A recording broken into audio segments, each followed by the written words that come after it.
नाम की स्वयं घोषणा कर दी। नारायण जब अपने बालक के नाम की स्वयं घोषणा कर दी, नारायण हम लोग निंदा करते हैं इस बात की कि धुंधली ने अच्छा नहीं किया। निंदा करते हैं ना, धुंधली ने अच्छा नहीं किया क्योंकि शास्त्र की नहीं मानी, ब्राह्मणों की नहीं मानी, मर्यादा की नहीं मानी, ग्रंथों की नहीं मानी, पंचांग की नहीं मानी, अपनी मनमानी करे। नारायण धुंधली ने गलत किया, 100 बार गलत किया, पर उनका क्या किया जाए। धुंधली ने तो बालक के जन्म के बाद ये बोला कि मैं मेरे बालक का नाम अपने नाम से रखूंगी, पर उनका क्या किया जाए जो बालक के जन्म से पहले कह देते हैं कि लड़का होगा तो ये नाम रखेंगे, लड़की होगी तो ये नाम रखेंगे। उनकी किन शब्दों में बात कही जाए, इसका मतलब वो तो धुंधली की बड़ी बहन हुई थी, क्योंकि धुंधली ने तो जन्म के बाद बोला और वो जन्म से पहले बोल देती है कि बेटा होगा तो ये नाम रखेंगे। मतलब संत की, ग्रंथ की हम मर्यादा का पालन नहीं करेंगे, हम ही ये नाम रखेंगे, और बेटी होगी तो ये नाम रखेंगे। जन्म से पहले नामकरण कर देते हैं। आत्मदेव ब्राह्मण ने सोचा अब तक तो ये धुंधली मेरे घर में मेरा अपमान करती थी, और आज इसने ब्राह्मण समाज में मेरा अपमान कर दिया, मेरा नहीं ग्रंथ का अपमान कर दिया। शास्त्र की नहीं मानी इसने कि मैं अपने नाम से बालक का नाम रखूंगी, अब मैं समाज के सामने क्या मुंह दिखाऊंगा। नारायण आत्मदेव ब्राह्मण ने उस समय ब्राह्मण देवता से कहा, पंडित जी जो मेरी गोदी में बालक है ना, आप उसका नामकरण कीजिए। नारायण जब आत्मदेव ब्राह्मण ने कहा जो मेरी गोदी में बालक है उसका नामकरण कीजिए, तो उस समय ब्राह्मण देवता ने कहा, पंडित जी आपकी गोदी में जो बालक है ये लक्षणों से अद्भुत बालक है, क्योंकि इसने गाय के गर्भ से जन्म लिया है। आकार तो मनुष्य जैसा, ये बालक मनुष्य जैसा है, परंतु इसके कान जो है ना वो गाय जैसे हैं, लंबे लंबे कान हैं, तो गो जैसे कर्ण वाला इस बालक का नाम गोकर्ण होगा। जब बालक का नाम गोकर्ण किया, नारायण दोनों बालकों का नामकरण हो गया। बालक धीरे धीरे बड़े होने लगे। पूत के पांव पालने में पहचान लिए जाते हैं। धुंधकारी और गोकर्ण धीरे धीरे बड़े होने लगे। समय अनुसार नारायण गोकर्ण सारा दिन सोए और सारी रात रोए, और धुंधकारी सारा दिन सोए और सारी रात रोए, और गोकर्ण सारी रात सोए और सारा दिन खेले। नारायण बालक धीरे धीरे बड़े हुए, पांव चलने लगे तो गोकर्ण अपने पिता आत्मदेव ब्राह्मण के साथ मंदिर में जाए, मंदिर की घंटी बजाए, शिव जी पर जल चढ़ाए, अगरबत्ती लेकर के आरती करे, भगवान को प्रणाम करे, भगवान का प्रसाद ग्रहण करे। और जो धुंधकारी था वो घर से बाहर गली में जाए, कोई बच्चे खेलते हुए दिखाई दे तो उनको धक्का दे दे, कोई बच्चे सोए हुए हो तो उठा के कुएं में फेंक दे, कोई बच्चे हंस रहे हो तो मुंह में मिट्टी डाल दे। परिणाम नारायण कि आत्मदेव ब्राह्मण के पास रोज गली मोहल्ले से उल्हने आने लगे कि आत्मदेव तेरे बालक ने ऐसा किया, तेरे बालक ने ऐसा किया, तेरे बालक ने ऐसा किया। परिणाम आत्मदेव ब्राह्मण सुनते सुनते गली मोहल्ले की शिकायत इतना परेशान हो गए कि एक दिन उनके मुंह से शब्द निकल गया, भगवान ऐसे बालक से तो न होना ही बढ़िया था, ना होता तो ही बढ़िया था। मैंने तो सोचा था पुत्र चाहिए नाम चमकाने के लिए, और ये मेरा नाम डुबा रहा है, ऐसे बालक का क्या करना। नारायण आत्मदेव ब्राह्मण ने जब ऐसा निर्णय किया कि ऐसे बालक से तो न होना अच्छा था, बालक धीरे धीरे बड़ा होता चला गया, बड़ा हुआ, बड़े उत्पात करने लगा। अब पिता माँ से कहे पैसे लाओ, पैसे लाओ, पैसे लाओ, कितना पैसे दे और कितना लाए। और एक बात बताओ नारायण, कभी भी बच्चों को बचपन में अधिक लाड करा करके जरूरत से ज्यादा बिगाड़ना नहीं चाहिए। बच्चों को बचपन में मेहनत करनी सिखाओ और सारा काम करना सिखाओ। नारायण जब तक काम करना और मेहनत करना नहीं सिखाओगे ना तो बच्चे बिगड़ जाएंगे। नारायण बच्चों को संस्कारवान बनाना माँ बाप का हक बनता है, ना कि बच्चों को बिगाड़ने का हक बनता है। याद रखना नारायण, जो बच्चे का बचपन के साथ जो माँ पिता खिलवाड़ करेंगे वो अच्छी बात नहीं है। जीवन में 3 बातों का ध्यान रखना, जिसने बचपन को सुधारा, जिसने सुबह की प्रभात को सुधारा, और जिसने जिंदगी के वर्तमान समय को सुधारा, जिसने इन 3 समय को संभाल लिया, वो इंसान जिंदगी में कभी ठोकर नहीं खाता। है। इसलिए बचपन को कभी लाड में बिगाड़ो मत। जो बच्चे बचपन में बिगड़ जाते हैं सारी जिंदगी संभलने में नहीं आते हैं, और जो बचपन में संभल गए सारी जिंदगी कैसे भी ऊंचे नीचे दिन आए सब संभाल लेते हैं। और नारायण, जिस इंसान ने सुबह की प्रभात खो दी, नारायण उसका सारा दिन बिगड़ गया, सारा दिन बिगड़ गया। और जो इंसान आलस्य में रह गया और वर्तमान खो दिया कि आज का काम कल करेंगे, आज का काम कल करेंगे, कल नारायण किसी के लिए नहीं आया। नारायण वो इंसान कभी जीत नहीं सकता, हमेशा आज के काम को कल पे छोड़ेगा तो हारेगा एक दिन। नारायण इन तीन का जीवन में विशेष ध्यान रखो। तो नारायण आज आत्मदेव ब्राह्मण ने बहुत समझाने की धुंधकारी को कोशिश की, परंतु नारायण धुंधकारी की बात समझ में नहीं आई। आत्मदेव ब्राह्मण समझाते समझाते परेशान हो गए और एक दिन नीति और शास्त्र की बात याद करते हुए आत्मदेव ब्राह्मण ने निर्णय कर लिया कि जिस घर में इंसान की पत्नी कहना नहीं माने, जिस घर में बेटे कहना नहीं माने, मतलब संतान कहना नहीं माने, जिस घर में नौकर कहना नहीं माने, जिस घर में सांप रहने लग जाए, ऐसी चार परिस्थितियों में सदगृहस्थ को घर तुरंत छोड़ देना चाहिए। रहने में इस घर में कोई लाभ नहीं है। और आत्मदेव ब्राह्मण ने तुरंत उसी समय निर्णय करके नारायण बिना बताए हुए रात्रि के समय अपने घर का सदा सदा के लिए त्याग कर दिया। आत्मदेव ब्राह्मण ने जैसे घर का त्याग किया, उसी समय गोकर्ण को पता चला कि मेरे पिताजी घर छोड़ करके चले गए। गोकर्ण ने भी उसी समय घर का त्याग कर दिया। अब घर में दो प्राणी रहे, कौन? धुंधली और धुंधुकारी, माँ बेटा दोनों रह गए। दुनिया वालों, नारायण एक बात याद रखना, पिता कैसा भी क्यों ना हो, चाहे पिता अच्छे हैं, खराब हैं, पागल हैं, बीमार हैं, काम करते हैं, नहीं करते, कैसे भी क्यों ना हो, यदि पिता नाम की छत घर के ऊपर है तो नारायण एक छत होने से सारे दरवाजे बंद हो जाते हैं, और एक छत ना होना, चाहे सारे दरवाजे बंद कर लो, किसी भी काम के नहीं है, किसी भी काम के नहीं है, वो दरवाजे बंद हुए। नारायण एक पिता जिसके घर में है, एक पिता से 100 दरवाजे खुलते हैं, एक पिता से 100 बात बनती है। आज धुंधली और धुंधकारी दो माँ बेटा घर में रह गए। अब नारायण पिता नहीं होगा तो घर में बच्चों को डर नहीं रहता।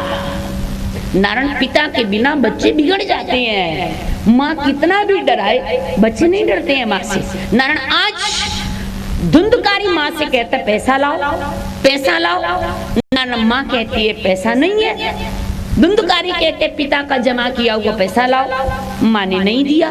जब माँ ने कहा कि पैसा नहीं है, बिगड़े हुए धुंधकारी ने माँ से कहा यदि पैसा नहीं दोगी तो मैं अपने आप ले लूंगा। जब माँ ने पैसा नहीं दिया तो एक रात के समय धुंधकारी ने अपने घर में एक कुआं था, उस कुएं के अंदर आग जलाई और अपनी माँ को कुएं के अंदर में धक्का दे दिया।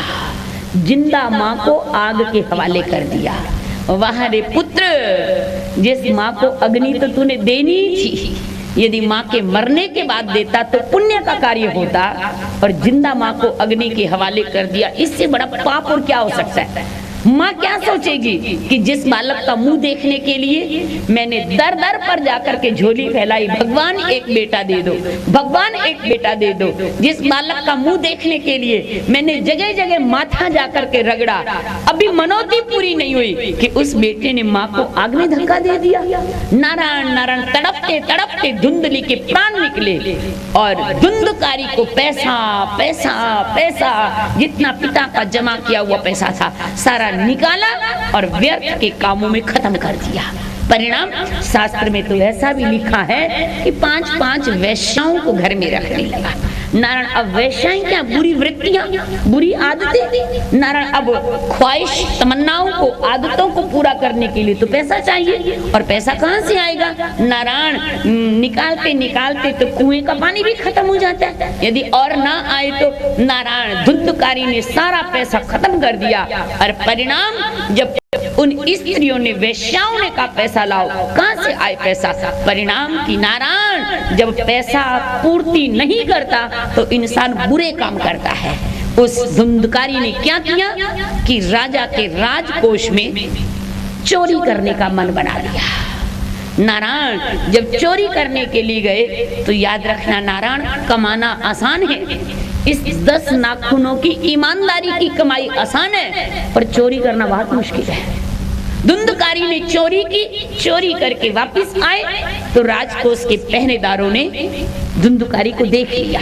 राजकोष के पहरेदार पीछा करते करते धुंधकारी के पीछे आए। धुंधकारी समझ गए कि राजकोष के सिपाही मेरे पीछे आ रहे हैं। उन्होंने सारा पैसा ला करके धन दौलत जितना भी था 5 स्त्रियों को दे दिया और ये कह दिया संभाल लो, पीछे से राजकोष के पहरेदार आ रहे हैं। उन स्त्रियों ने 5 ने सोचा पकड़ा वो नहीं जाएगा जो चोरी करके लाया, पकड़ा वो जाएगा जिसके पास ये पैसा होगा, इसलिए दंड मिलेगा हमको। अब रात रात में काम तमाम कर दो। उन 5 स्त्रियों ने क्या किया, जिस कुएं में धुंधकारी ने अपनी माँ को आग जला के धक्का दिया था, नारायण आज 5 स्त्रियों ने उसी कुएं में आग जलाई और आग जला करके धुंधकारी को नारायण उस कुएं में उल्टा लटकाया और उसके मुंह में आग के अंगारे ठूसे कि इसके अंदर तड़प करके मर जाए, चिल्लाए तो आवाज बाहर ना आए। नारायण पापी व्यक्ति तड़प रहा है परंतु प्राण नहीं निकल रहे हैं। नारायण तड़पते तड़पते धुंधकारी के प्राण निकले।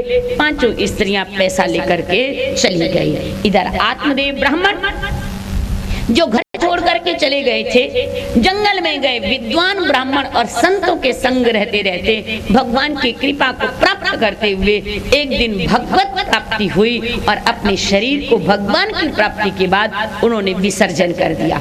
और नारायण जो गोकर्ण थे, गोकर्ण भी बाल्यकाल में संत और विद्वान ब्राह्मणों के साथ रहते रहते एक दिन भागवत महापुराण कथा के प्रकांड विद्वान बन गए और जगह जगह भागवत महापुराण कथा कह करके अपना एवं जन कल्याण करके समाज का उद्धार करने लगे। परिणाम क्या हुआ कि जब गोकर्ण जगह जगह कथा कहते तो एक बार उनको एक बात याद आई, कोई कितना बड़ा विद्वान क्यों ना हो, कोई कितना बड़ा महात्मा क्यों ना हो, नारायण 2 कर्ज उसके कंधों पर भी रहते। कौन सा? एक जन्मभूमि का, एक जन्म देने वाली माँ का। गोकर्ण को याद आई कि जन्मभूमि और जन्म देने वाली माँ 2 का मैं कर्जदार हूँ। देखूं तो सही मेरी जन्मभूमि की क्या स्थिति है। मेरा भाई धुंधकारी बचपन में कितने बड़े बड़े पाप करता था और बड़े होकर के तो बड़े पाप करता होगा। क्या परिस्थिति है माँ धुंधली की, देखूं मेरे पिता के घर का क्या हाल है, जाकर के देखूं। गोकर्ण एक दिन अपने पिता के घर अनुपम नगर को देखने के लिए तुंगभद्रा नदी के किनारे आए। जैसे गांव में पहुंचने लगे अनुपम नगर में तो उनको याद आई कि बाल्यकाल में जब मेरा भाई इतने बड़े पाप करता था, बड़ा होकर के बड़े पाप करेगा। यदि अब मैं गांव में जाऊंगा तो लोग मुझे क्या कहेंगे कि एक भाई इतना बड़ा विद्वान और एक भाई इतना बड़ा पापी, मैं लोगों को क्या मुंह दिखाऊंगा। इसलिए दिन के समय नहीं जाऊंगा, रात के अंधेरे में जाऊंगा। और नारायण रात के अंधेरा होने का इंतजार करने लगे। धीरे धीरे जब रात हुई तो गोकर्ण अपने गांव में प्रवेश किए, अपने घर के अंदर में गए। जैसे घर के अंदर में गए, पिता का घर वीरान सुनसान उजड़ा हुआ घर है। नारायण पिता के घर को देख करके गोकर्ण रोए।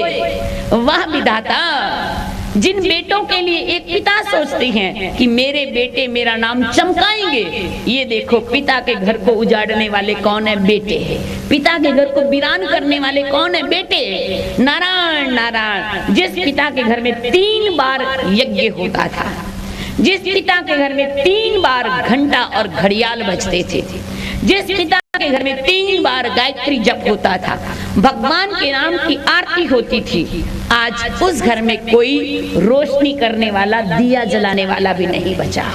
नारायण हम बेटे को कहते हैं बेटा दिया जलाएगा, नारायण बेटा दिया जलाता भी है और बुझाता भी है। नारायण ये संस्कार की बात है कि हम बच्चों को क्या संस्कार दे रहे हैं। एक पिता दावे के साथ करता है, इतना बड़ा मकान बना दिया, इतना बड़ा मकान बना दिया, इतना बढ़िया मकान बना दिया कि मेरी 7 पीढ़ी को ईंट लगाने की जरूरत नहीं। मैं उस पिता से पूछती हूँ, तुमने मकान तो बढ़िया बनाया, मकान में ईंट लगाने की जरूरत नहीं है, क्या तुमने अपने बच्चों के संस्कार भी बढ़िया बनाए? कि इतने बढ़िया संस्कार बना दिए, इतने बढ़िया संस्कार बना दिए, जीवन में इसके संस्कार बिगड़ेंगे नहीं कभी?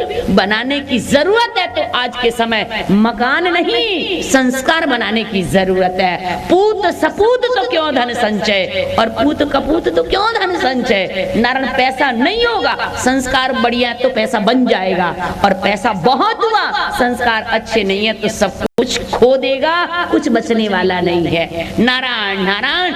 आज गोकर्ण अपने पिता के घर में जब आए, वीरान सुनसान उजड़े हुए घर को जब देखा, इतने परेशान हुए और रात्रि के समय सोए।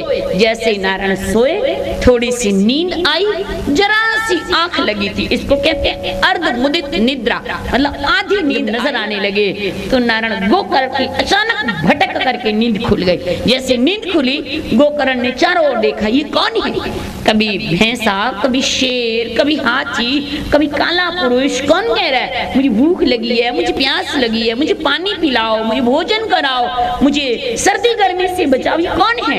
ये कुछ नजर नहीं आया। गोकर्ण की बेचैनी में करवट बदलते बदलते सारी रात बीती, और प्रभात सुबह 4 बजे जल्दी उठ करके गांव के विद्वान ब्राह्मणों के पास गए और जाकर के पूछने लगे, ब्राह्मण देवता, मेरे पिता के स्वर्ग जैसे घर को क्या हो गया? मेरे पिता के घर में जाकर के मैं सोया, मैं क्या देख रहा हूँ? विद्वान ब्राह्मणों ने कहा, गोकर्ण, तेरे पिता के घर में अकाल मृत्यु हुई है, ये भोजन कराओ, पानी पिलाओ, ये कहने वाले और कोई नहीं, तुम्हारे भाई धुंधुकारी है।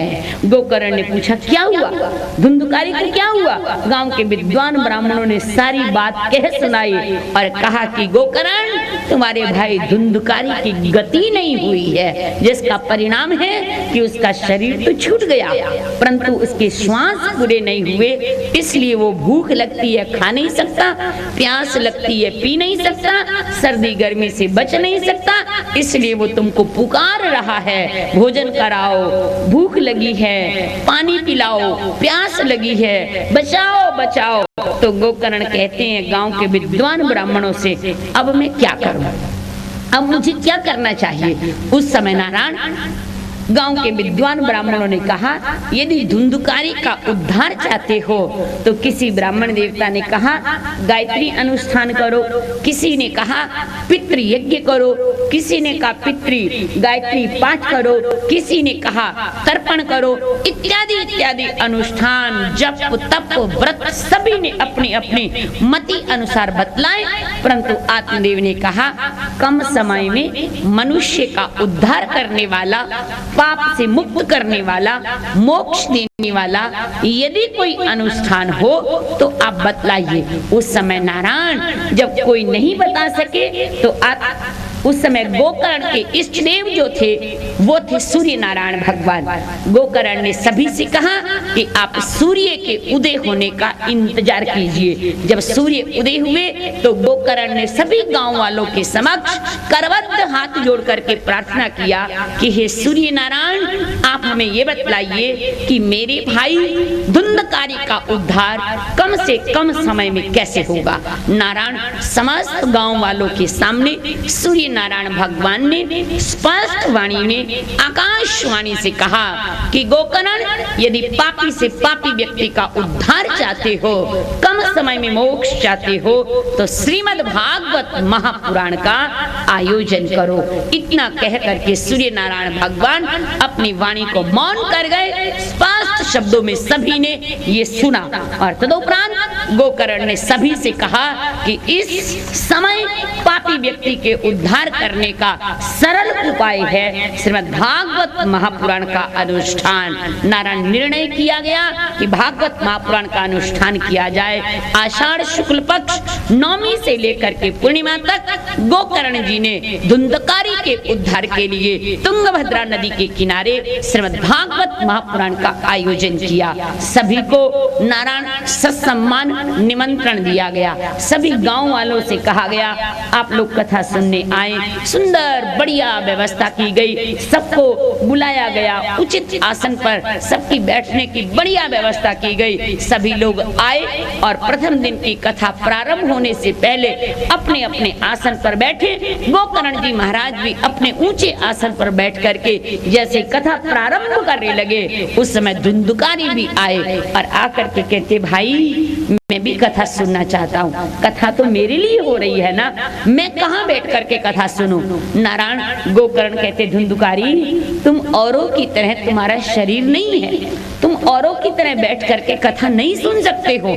यदि तुम कथा सुनना चाहते हो तो व्यास मंच की दक्षिण दिशा में एक थोथा खाली 7 गांठ वाला बांस है, उस बांस के अंदर बैठो और वहां बैठ करके कथा सुनो।